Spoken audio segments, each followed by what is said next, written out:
आज कहानी में जिक्र होगा डॉक्टर भीमराव अंबेडकर का। वो भीमराव अंबेडकर जिन्होंने 9 भाषाओं का ज्ञान रहा, 32 डिग्रियां ली, कभी स्कूल में जाने से रोका गया तो देश के पहले कानून मंत्री बन गए, संविधान सभा के प्रमुख बने, संविधान निर्माता उन्हें कहा जाता है और एक बड़े सामाजिक सुधारक के तौर पर जिन्हें जाना जाता है। वो भीमराव अंबेडकर जिन्होंने ऊंच नीच जातिगत भेदभाव का सामना किया और फिर खुलकर इसका विरोध किया। लेकिन उनके जीवन में 2 ब्राह्मणों के किरदार का भी हम जिक्र करेंगे। ब्राह्मण अलग से इसलिए जोड़ रहा हूं क्योंकि भेदभाव की जब बात आती है तो अक्सर ऊंची जातियों पर आरोप लग जाते हैं, लेकिन डॉक्टर भीमराव अंबेडकर की जिंदगी में 2 ब्राह्मण किरदार बहुत महत्वपूर्ण हैं। एक उनकी दूसरी पत्नी जो डॉक्टर भी थी और एक उनके वो गुरुजी। साथ ही जिक्र करेंगे हम कैसे भीमराव सकपाल से वो बन जाते हैं भीमराव आंबेडकर और उसके बाद वो बन जाते हैं भीमराव अंबेडकर। हम जिक्र करेंगे महात्मा गांधी जी से उनके रिश्तों को लेकर। हम जिक्र करेंगे उस पुणे एक्ट का जिसमें अंबेडकर की उन मांगों को खारिज कर दिया गया, जिसमें उन्होंने दलितों के लिए, पिछड़ों के लिए 2 वोट की मांग की थी। 1 वोट अपने प्रतिनिधि को चुनने के लिए और 1 वोट सामान्य प्रतिनिधि को चुनने के लिए। वो किस्सा क्या था, कैसे बेमन से उन्हें यह मानना पड़ा, ये सारी बातें आपको बताएंगे, इसलिए इस वीडियो को सुनिएगा और शेयर जरूर। मां का नाम भीमाबाई और पिताजी का नाम रामजी मालोजी सकपाल। डॉक्टर अंबेडकर जो हैं वो महार जाति में पैदा हुए थे और इस जाति को लेकर कहा जाता है कि उस दौर में ये एक ऐसी जाति थी जो उपेक्षित जाति थी। छुआछूत, ये तमाम चीजें, जातिगत भेदभाव उस दौर में चरम पर था और इसी वजह से इन तमाम परेशानियों का सामना उन्हें शुरू से करना पड़ा। वो इन संघर्षों से गुजर रहे थे, लेकिन क्योंकि महाराष्ट्र कोंकण के आंबड़वे गांव में उनका रिश्ता था तो उनके पिताजी ने उनका नाम जो है वो सकपाल की जगह पर आंबेडकर कर दिया था। ये शुरुआत की कहानी है जब उनका नाम भीमराव सकपाल से आंबेडकर हुआ है। इसके बाद जब वो स्कूल में पढ़ने जाते हैं तो वहां पर एक कृष्णा अंबेडकर करके शिक्षक होते हैं। ये कहा जाता है कि उन शिक्षक के साथ इनके रिश्ते बहुत अच्छे थे और जिस तरह से डॉक्टर अंबेडकर बचपन में सवाल जवाब किया करते थे या जो उनके अंदर जानने की जिज्ञासा थी या अपने समाज को ऊपर उठाने का जज्बा था, वो उन शिक्षक के साथ उनकी बॉन्डिंग को बेहतर कर देता है और उसके बाद वो कृष्णा महादेव अंबेडकर जो होते हैं वो अपना सरनेम ले लेते हैं। इस बात की पुष्टि इनके खानदान के जो बाकी लोग अभी हैं कई बार टीवी चैनलों पर कर चुके हैं कि वहीं से इन्होंने ये अंबेडकर लिया है। बाकी परिवार के लोग अभी भी। साल 1906 में डॉक्टर अंबेडकर की पहली शादी जो है वो रमाबाई जी से होती है। बाल विवाह होता है। इनके 5 बच्चे होते हैं, हालांकि एक को छोड़कर बाकी सभी की मृत्यु हो जाती है।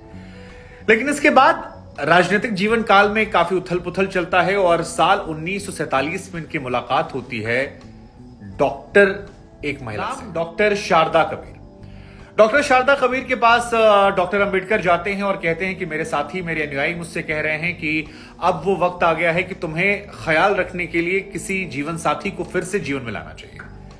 वो इशारों में बात करते हैं। डॉक्टर शारदा कबीर जो है उनकी बातों को समझ नहीं पाती हैं। वो कहती हैं, हाँ डॉक्टर साहब, आप बिल्कुल सही कह रहे हैं, आपको जीवन में किसी को लाना चाहिए, हम दोनों मिलकर खोजेंगे।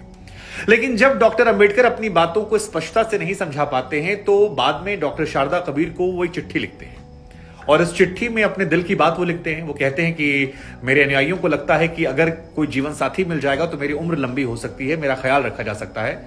मैं चाहता हूं कि तुम मेरी जीवन साथी बन जाओ, लेकिन मैं तुमसे यह भी कहता हूं कि अगर मेरी ढलती उम्र और मेरी बीमारियों को देखते हुए, बढ़े उम्र गैप को देखते हुए तो मुझे मना करोगी तो भी मैं इससे अपमानित महसूस नहीं करूंगा।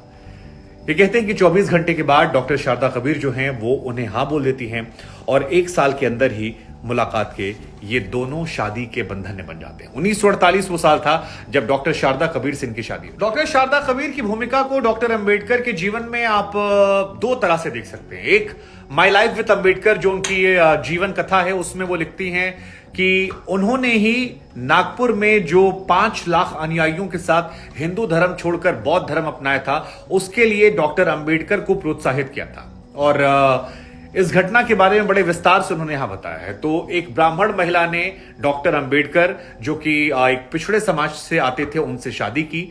उसके बाद दोनों ने मिलकर समाज सुधारक तौर पर बहुत सारे कदम उठाए और उसके बाद उस किताब के जरिए जो बातें आती हैं उसमें इन दोनों ने एक साथ मिलकर नागपुर में हिंदू धर्म से बौद्ध धर्म को अपना लिया, जिसे आज भी सबसे बड़ा धर्मांतरण मानाता है। 5 लाख लोग एक साथ हिंदू धर्म से बौद्ध धर्म में चले आते हैं। ये एक बड़ी भूमिका है। डॉक्टर अंबेडकर ने इनको लेकर कई जगह पर मेंशन किया कि इनकी वजह से मेरे जीवन में मैंने 8-10 साल और गुजारे। हालांकि इन दोनों के जीवन में एक दुखद लम्हा तब आया जब डॉक्टर अंबेडकर और डॉक्टर सविता जो हैं वो मां बाप बनने वाले थे, लेकिन तभी अस्पताल में उनकी पत्नी का गर्भपात हो जाता है। वो बच्चा कभी दुनिया में नहीं आता और उस घटना ने कहते हैं कि डॉक्टर अंबेडकर को काफी हद तक तोड़ दिया था। लेकिन इन दोनों ने साथ मिलकर समाज सुधारक कदम के तौर पर बहुत सारी चीजें की और यही वजह है कि जब डॉक्टर अंबेडकर की जीवन कथा सुनाई जाती है तो उसमें उनकी दूसरी पत्नी का जिक्र जरूर। डॉक्टर अंबेडकर की पत्नी डॉक्टर शारदा ये बताती हैं कि उनके पिताजी जो थे वो बहुत प्रोग्रेसिव थे। उनके 8 बच्चे थे और 8 में से 6 बच्चों ने इंटर कास्ट शादी उस दौर में की थी, जो ये बताता है कि उनके पिताजी जात पात से ऊपर थे और खुले विचारों वाले थे। डॉक्टर अंबेडकर के बारे में हालांकि बहुत सारी किस्से कहानियां और भी हैं जो आपको जानना चाहिए। मसलन उनके पास मृत्यु के वक्त 35,000 किताबें थी। आप सोचिए 35,000 किताबें। डॉक्टर अंबेडकर के पास 32 डिग्री थी, ये भी अपने आप में बड़ा दिलचस्प है। डॉक्टर अंबेडकर को 9 भाषाओं का ज्ञान था। सो आप समझ सकते हैं कि उनका इंटेलिजेंस लेवल जो था वो बहुत ज्यादा था और यही वजह शायद है कि जब ड्राफ्टिंग कमेटी तैयार हो रही थी संविधान को लेकर तो उन्हें विरोध के बावजूद शामिल किया गया, क्योंकि उनके विरोधी भी उनके काबिलियत पर शक नहीं करते थे। उनके विचारों से भले ही वो अलग अलग मतभेद रखते हों, लेकिन उन पर कभी शक नहीं किया गया। उनके बागीचों की बड़ी तारीफ की जाती है। द डेली अखबार का है ब्रिटिश का, जिसने उनके बागीचों को लेकर एक बड़ा लंबा चौड़ा लेख लिखा था, जिसमें कहा गया था कि ऐसे खूबसूरत बागीचे उस दौर में कहीं देखने को नहीं मिलते थे। उन्हें कुत्ते पालने का बड़ा शौक था। खाने को लेकर कहा जाता है कि बहुत ही साधारण खाना पसंद था, साग, और कभी भी वो बाहर जाकर खाना पसंद नहीं करते थे।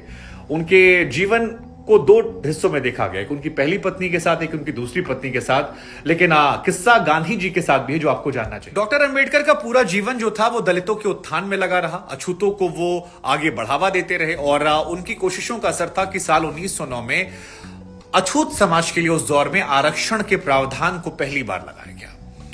लेकिन डॉक्टर अंबेडकर को लगता था कि ये लड़ाई यहीं पर खत्म नहीं होती। इसके लिए उन्होंने और कोशिशें की और अगली कोशिश थी दलितों को 2 वोट देने का अधिकार दिलाने, अलग से निर्वाचन क्षेत्र बनाने के लिए। डॉक्टर अंबेडकर की कोशिशों का असर यह था कि 16 अगस्त साल 1932 को अंग्रेजों ने इसे लागू कर दिया और ये डॉक्टर अंबेडकर को लगता था कि दलितों के उत्थान में एक बहुत बड़ा कदम हो सकता है। हालांकि इस कदम से महात्मा गांधी जी नाराज हो गए और उन्हें लगा कि ये जो कदम है 2 निर्वाचन क्षेत्र या अलग निर्वाचन क्षेत्र और 2 वोटों का, 2 वोट मतलब एक अपना नेता चुनने के लिए और एक सामान्य वर्ग का नेता चुनने के लिए। और इसके पीछे सोच ये थी कि दलितों का उत्थान दलित व्यक्ति कर सकता है, वो व्यक्ति जिसने उस कष्ट को महसूस किया हो। वैसे आज भी अगर आप देखेंगे तो डॉक्टर अंबेडकर जो हैं उनकी तस्वीर का इस्तेमाल तो सभी लोग करते हैं, लेकिन विचारों का इस्तेमाल करने की जब बात आती है तो फिर सब दाएं बाएं देखते हैं। लेकिन तस्वीर में वो जरूरी है, विचारों में ना भी हो तो राजनेताओं को फर्क नहीं पड़ता। और डॉक्टर अंबेडकर को इसी बात की आशंका थी। इस बात को लेकर उन्होंने अंग्रेजों के सामने प्रस्ताव रखा। अंग्रेजों को समझाने में वो कामयाब रहे, उस प्रस्ताव को लागू कर दिया गया। लेकिन तब बीच में आ गए महात्मा गांधी और उसके बाद जो कुछ हुआ वो इतिहास में दर्ज हुआ पुणे यरवदा जेल एक्ट के नाम से, जिसके चर्चे आज भी होते हैं इतिहास में। महात्मा गांधी को लगता था कि अगर डॉक्टर अंबेडकर का जो ये प्रस्ताव है ये सदा सदा के लिए लागू हो गया तो फिर इससे हिंदू धर्म के अंदर बंटवारा हो जाएगा, जातिगत भेदभाव जो है वो धर्म का भेदभाव हो जाएगा और एक ऐसी खाई पैदा हो जाएगी जिसको फिर पाटा नहीं जा सकता। और यही वजह है कि महात्मा गांधी जी ने पहले अंग्रेजों को कई सारे पत्र लिखे। उन पत्रों में मांग की गई कि आप इस प्रस्ताव को हटा दें, लेकिन अंग्रेज जब नहीं माने तब महात्मा गांधी जी ने दूसरा रास्ता अख्तियार किया और वो रास्ता था अनशन का, आंदोलन का।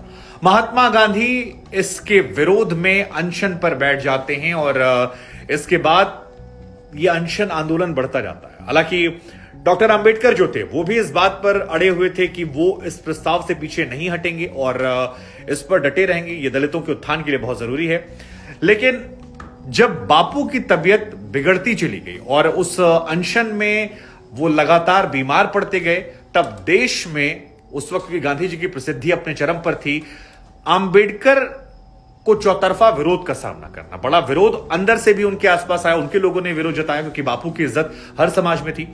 और उसके बाद डॉक्टर अंबेडकर को अपने विचारों को बदलना पड़ा। कहा जाता है कि बेमन से वो गए महात्मा गांधी जी के पास, अनशन को खत्म करवाया और ये 2 वोट का अधिकार लागू नहीं हो पाया। हालांकि इसके बदले आरक्षण का कोटा जो था उसे बढ़वा दिया गया पॉलिटिक्स में। बाबा साहेब भीमराव अंबेडकर की किताब वेटिंग फॉर वीजा में वो लिखते हैं कि उन्हें बचपन में पहली बार तब एहसास हुआ जब वो अच्छे अच्छे कपड़े पहनकर कहीं जा रहे थे भाई बहनों के साथ। स्टेशन मास्टर उनके पास आया और उसने कहा कहां जाना है, किसके इंतजार कर रहे हो, और इन्होंने अपना नाम बताया। शुरुआत में उसे लगा कि शायद ये अपर कास्ट के हैं, लेकिन जब पता लगा तो फिर उसने दूरियां बना ली। वो कहते हैं कि तांगा वाले ने भी उन्हें तांगे पे बैठने को नहीं कहा, उसके बाद जब वो एक्स्ट्रा पैसे दे रहे तब भी वो नहीं माना। ये सारी कहानियों का जिक्र किया उन्होंने। यहां तक कहा कि मैंने खुद को मुसलमान भी बता दिया था, लेकिन उसके बावजूद खाना खाने के बाद पानी नहीं दिया गया था, और पानी, स्कूलों की भेदभाव की समस्या, ऐसी तमाम घटनाओं का जिक्र उन्होंने वेटिंग फॉर वीजा किताब में किया।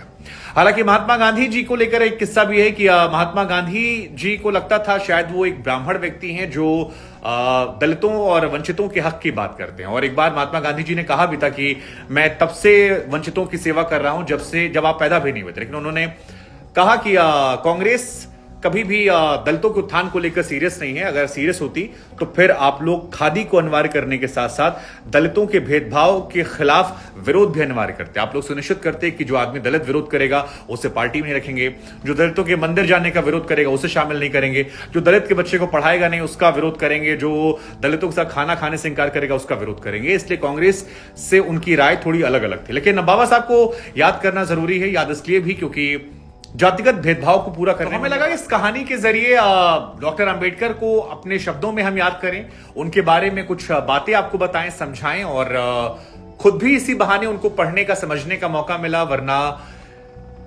डॉक्टर अंबेडकर के बारे में यही माना जाता है कि उनके नाम का इस्तेमाल ज्यादा किया गया। उनके नाम का इस्तेमाल सभी करते हैं, उनकी तस्वीर का इस्तेमाल सब करते हैं, लेकिन उनके विचारों का इस्तेमाल लोग कम करते हैं। अब डॉक्टर अंबेडकर मौजूदा दौर में वोट बैंक की वजह से जरूरी हो गए हैं, लेकिन उनके विचार जो हैं वो आज भी प्रासंगिक हैं। कई बार मैं या मेरे समाज से आने वाले लोग जब कहते हैं कि जातिगत भेदभाव नहीं है या ऐसी चीजें हैं, या मैं कई बार कहता हूं कि यार जात में हम लोग को नहीं बंटना चाहिए, तो मुझे कई बार उस समाज से आने वाले लोगों ने हल्के फुल्के अंदाज में कहा कि सर आप ये इसलिए कह सकते हैं क्योंकि आपने अपने नाम की वजह से विरोध नहीं सहा। आपको लगता है कि ये नॉर्मल है, नाम में कुछ नहीं रखा है, लेकिन जिन्होंने सहा है उन्हें यह समझ में आता है कि नाम में बहुत कुछ रखा है। ये बात पहली बार जब मैंने सुनी तो मेरे दिल में घर कर गई, और उसके बाद कई किस्से कहानियां सुनी। मुझे लगता है कि बाबा साहब को इसलिए हम सबको याद करना चाहिए, और मेरी समाज के अलग अलग वर्गों से भी अपील है कि बाबा साहब को आप याद करें, आपकी इच्छा ना करें आपकी इच्छा, लेकिन उनके विचारों को जरूर याद कीजिए। और अगर देश को आगे बढ़ना, अगर समाज को आगे बढ़ना, अगर इंसानियत को आगे बढ़ना है तो जाति मजहब से आपको भी आगे बढ़ना पड़ेगा। बाकी जय हिंद, जय भारत।